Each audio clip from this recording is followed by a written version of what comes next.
काकडे परिवारात असलेली धार्मिकता आणि महापालिकेत झालेला विजय एकूणच आनंदोत्सव आणि भक्तीउत्सव या ठिकाणी पाहायला मिळतोय. काय भावना व्यक्त करा? गणपती बाप्पा मोरया. सर्वप्रथम सर्व नागरिकांना माघी जयंतीच्या सर्वांना शुभेच्छा देतो.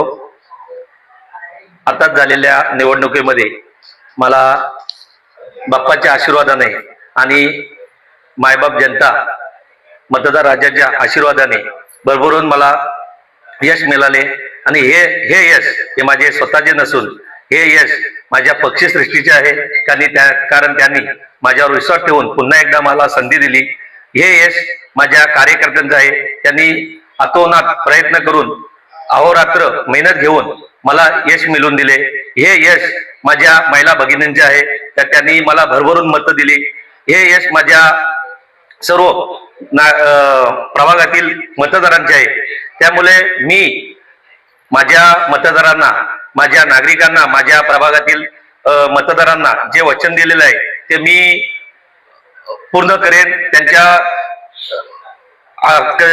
हाकेला हमेशा कधी उभा राहील आणि जे वचन दिलेले आहेत ते त्यांच्या आशीर्वाद रूपाने मतं दिलेले आहेत त्या मतांचा अभाव आहे. मी त्यांच्या कामांना हमेशा कार्यतत्पर राहील आणि मी जनतेच्या सेवामध्ये कार्यतत्पर राहील. धन्यवाद.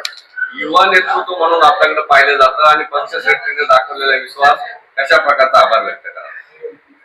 मी रामशेठ ठाकूर साहेब यांच्या सोबत वयाच्या 15 वर्षापासून जो काम करतो आणि रामशेठ ठाकूर साहेबांचा विश्वास, कारण रामशेठ ठाकूर साहेब हे माझे राजकीय गुरु आहेत.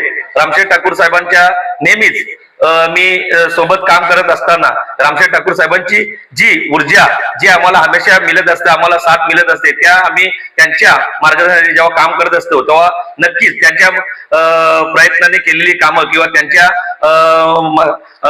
मार्गदर्शनाने केलेली कामं त्यामुळे आम्हाला जनता ही भरभरून साथ देत असते, आम्हाला मतदान करत असते आणि तसेच यापुढेही आम्हाला असेच जनता जनार्दनाचा साथ राहील, आशीर्वाद राहील.